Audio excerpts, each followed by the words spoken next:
Hello and welcome to the latest Agenda podcast from the Blood Red channel with myself, Matt Addison, alongside our social media editor, Marcus Banks.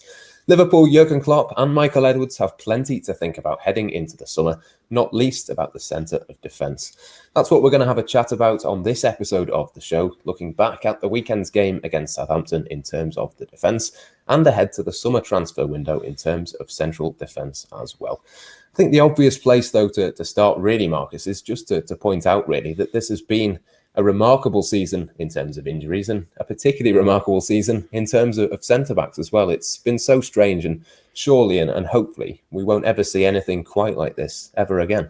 Yeah, it is. It's definitely the definition of unprecedented. I think I'm not 100% sure, but I think it was the 20th different partnership, centre back partnership, this season, which is it's hard to put into words. You know, like how crazy that actually is when you think about it, and especially a lot was made of Man City's injury problem last year, not having Laporte which wasn't even a significant part of the season. You know, they did miss him. They missed him for a few months, but Liverpool have had the best defender in the world, and Virgil van Dijk out for the season. His number two, Joe Gomez, out for the season. Joel Matip has been injured various parts of the season and is now probably ruled out for the season. And even the players coming in January to solve this injury problems have also been injured. You've got Kabak out now. Ben Davies is, he hasn't played, but he's also had his injury problems. It's absolutely astonishing. And then when you think about Jordan Henderson, who's been playing centre back, is also injured for a long period of time. It's one of those situations where if you don't laugh, you'll cry. It's utterly bizarre. Fabinho's another one as well who had a little bit of a spell on the sideline. I think if we've learned one thing this season, and I think probably Jurgen Klopp's team selection at the weekend sort of pointed towards this as well, is that next season we just can't be seeing Fabinho at centre back. He's got to be in midfield, hasn't he, for pretty much every single match moving forward. Yeah, it's 100%, and his record in midfield speaks for itself. I understand why Klopp opted for Fabinho centre half, and especially in his first few games, he was excellent there. But it's more of a, like you say, it's more of a question of losing his influence in the midfield and what he brings to that midfield. Not just in terms of protection for the defence, but his range of passing. I think that's quite an underrated quality of Fabinho. He is excellent passer, and he is quite progressive with his passing too. And he allows the players like Thiago Alcantara to perform to their best, and possibly allows you to play more of an attacking midfield too. If you wanted to go with Curtis Jones and Thiago, that's more viable if you've got someone like Fabinho offering that sort of protection. So it's a difficult one with Fabinho because and this Thursday against Manchester United is probably going to be another headache for Jurgen Klopp. Does he move Fabinho back into that defence for a more experienced option and then lose him in midfield, which I think a lot of Liverpool fans don't want to see, to be honest. I mean, and I'm in that boat too. I think Fabinho should definitely be in midfield every game for the rest of his Liverpool career, probably.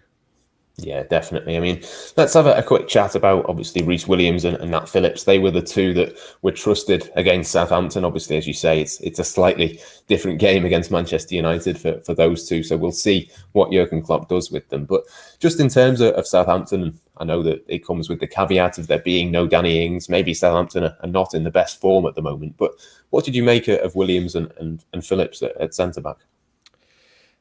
Phillips especially, again, impressive as he has been all season. I think there was obviously a couple of moments against Real Madrid where he got a little bit exposed, but that's to be expected. He's a 24-year-old with relatively little experience at this level, and to come in the season that Liverpool have and the injury problems that Liverpool have had and perform the way he has just been remarkable. And I don't think anyone could probably have seen it coming, but he has been exceptional and probably has a shout for Liverpool's Player of the Year. Um, and Williams is another one, relatively completely inexperienced at any levels higher than Kidderminster Harriers or whatever. I can't remember. I think that was the club that he played for. It's to make a step up so quickly which is it's almost unfair to ask him to step into that void, into this Liverpool team that hasn't been performing on the pressures of last year and the pressures of not having fans to back him. Both of them deserve tremendous amounts of credit, and both of them were excellent again against Southampton. And like you say, United does pose a different question, but I think Klopp's faith in Reece Williams has been rewarded, and Nat Phillips, every game, he seems to be getting better and better and looking more like a Liverpool central defender. I thought Reece Williams was probably at his best, certainly much improved on a couple of performances earlier this season. But of course, he was in that team because Ozan Kabak had a little bit of an injury, obviously the latest in a long line of Liverpool centre-backs to be on that sort of treatment table. But in terms of Ozan Kabak, I mean, he's obviously come in. He knows he's got the clause in the summer, 18 million or so that Liverpool would have to pay to make it a permanent deal come the summer. But it sort of seems to me like a really difficult one to judge him. I think we'd probably all think he was a much better defender, for example, if he was there alongside Virgil van Dijk. It almost doesn't feel fair to judge him, but that's what Liverpool are going to have to do.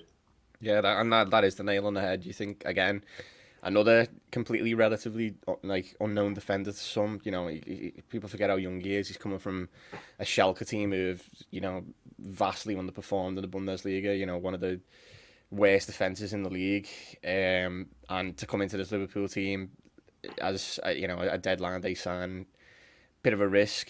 And then I think that the immediate question of a loan with the option to buy raised question marks over whether he was a Liverpool first choice, whether that was a security blanket, because there was some concerns over Kabak, and personally I wasn't convinced. The first few appearances, I thought I wasn't too convinced, but he's another player who's grown game by game, and for me, signing him in the summer for the price, I think is a no-brainer. 18 million for a centre half who recently turned 21 is improving game by game, and like you say, he hasn't played in a Liverpool team which is full strength. He hasn't played next to Virgil van Dijk. He's barely played with Fabinho midfield. He's had the pressure of a lot of scrutiny coming on Liverpool's performances, particularly in defence. Liverpool's form is woeful, and he has been still performing, to a really high level in a brand new league, thrown into the deep end really, and he's showing improvement in his game, but he is in that tough boat of where the Liverpool go in terms of centre backs now, because when everyone is fit, then we've gone from having none to almost a surplus of especially if you factor in the potential sign of Ibrahima Konate. You think if Joel Matip's still about, and Nat Phillips too, you're looking at about 6 centre half. So is he going to be the one who's unfortunate enough to cut out, or do Liverpool, shake things up in defence and make him permanent alongside someone else? Yeah, it is a difficult sort of one to work out, isn't it, coming into the summer? I've got a good idea of what I'd like to do. I'd like to sort of ask you the same sort of question, really. So we'll kind of go through each of the options that Liverpool have got now, and obviously we'll put Konate in there as well as kind of the leading contender of those who plays for other clubs who could potentially come in. But I think probably Reece Williams is maybe the easiest one to sort of think about. I mean, part of the reason that Ben Davies came in January was supposed to be so that Williams could go back to the 23s, continue his development. Do you think that's the plan for him next season, or possibly even a loan? I think maybe a championship club possibly could work out for him. Yeah, I think a championship loan would be the best idea for Reece Williams. Like I said before, it was unfair. He was there out of necessity, but he has performed well. And you've got to look at Harvey Elliott as a prime example of, the loan system doesn't always work, but Elliott's a prime example of it working, perfectly. He's had a fantastic season at Blackburn in a competitive league like the Championship, and is now returning to Liverpool, which expecting to, and rightly so, probably should be in the conversation for first team football next season. So I think a year out for Reece in a Championship club, possibly even League One club, any loan really, but he just needs regular game time in a situation in a league more suited to his development and the time he is in his career. So I think a loan for Reece is pretty much nailed on, or like you say, under 23s football too. But anything, I mean, he can be in around the first team squad, but I just don't think it's fair to him at this minute to put that sort of pressure on him and rush his development, really. Yeah, that's a fairly straightforward decision. I think the other one's slightly more difficult. I mean, for me, Nat Phillips, he's been great. Obviously, as you say, he's done fantastically well. But to me, it sort of stands out as one where his price tag is never going to be higher than this summer. I think if he stays at Liverpool, he's not going to get as many games. To me, it makes sense to maybe move him on and possibly learn from the likes of Harry Wilson, Divock Origi. In the past, maybe their value has been a little bit higher. Liverpool have missed the boat and missed out on a bit of money. For me, I think probably this summer you could get maybe 12-15 million for him. I don't know whether you think that's realistic, or would you be sort of moving him on keeping him. What's your sort of thoughts on that situation? No, I think you've hit the nail on the head there. I think obviously with 1 year left in his contract in the summer, I mean he's done fantastically well, and no one can discredit him and take that away from him. But I think he does have limitations to his game, and he doesn't really suit the Liverpool way of playing to a T. Is he going to come in and partner Van Dijk? I don't think so. I mean he's fantastic and he's got his strengths, but he has got his limitations. And I think he does deserve to be playing at this level, but just possibly not for Liverpool. I think he would suit a different team, a different style of play. I think he would do very well in a 3 at the back, 5 at the back formation where he can use his aerial prowess. He is fantastic in the air, and I think he would suit a team lower down the Premier League more attuned to his strengths. So I think it's the time. I think Phillips is it. Like he's 24. He's not that 2019. He's probably not going to develop too much more, and he's not going to benefit from another loan. So I think, like you say, this is the time to move him on. Get a decent fee for him and allow him to go and continue his career in the Premier League. But I think like I said, you can't discredit him. He's been excellent this season, but I just think it's the right time for probably not to move on. And like I say, he deserves to be playing Premier League football. He's proven that he can compete at this level. So I think a transfer to another Premier League team is the best move for him. If Liverpool were to cash in on him, that could sort of go some way to paying that 18 million that they'd have to put down for Ozan Kabak. I mean, as we understand it at this moment in time, Liverpool's plan is to just bring in one central defender. But if they were to move, say, Williams out on loan, Phillips was to go on a permanent sort of move, would you then have to go and get 2 players? Would it be Kabak and Konate, do you think, in the summer, if that was the case? Yeah, it's a really tough one. I think the main thing this summer is going to be Joel Matip. Like if he stays, then you think possibly 1. I can't see 2 if Matip is staying and it can prove his fitness, which he hasn't been able to do for the majority of his Liverpool career. I think if Matip is going to be in that centre back mix, then it is going to be 1. Personally, I wouldn't like to see, but I think it's time to move Matip on. He is on his day, not even on his day. It's just he is a fantastic defender. But the one thing you need in a backup centre back is reliability, and him and Dejan Lovren were unable to do that. Both of them had various injury problems, and for all his quality, you can't have a backup centre back who cannot be relied upon. He is simply just too injury prone. And in Kabak and possibly another centre back, you could have 2 extremely reliable young, for the 18 million price tag, Kabak's value is only going to go up. And in Ibrahim Konate, if he is the one to come in, you've got a player who can possibly play right back. Joe Gomez can play right back too. And as I spoke about in another podcast, the option of bringing in Konate also opens up the possibility of perhaps moving to a three centre back formation.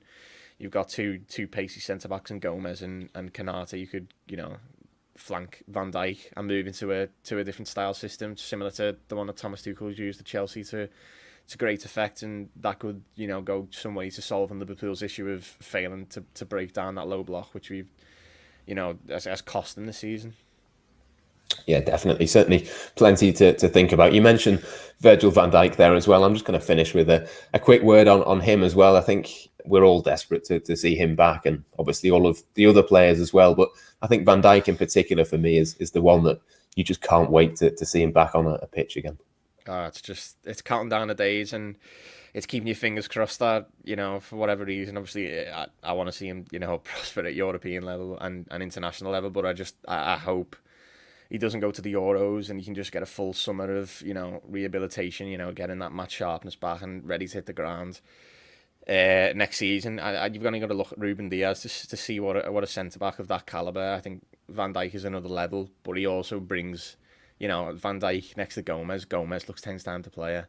He brings everyone else around him. He brings that leadership, that stability. I think he makes Alisson look better. The whole team, he's almost a spine in himself, like a centre-back of his calibre. He is.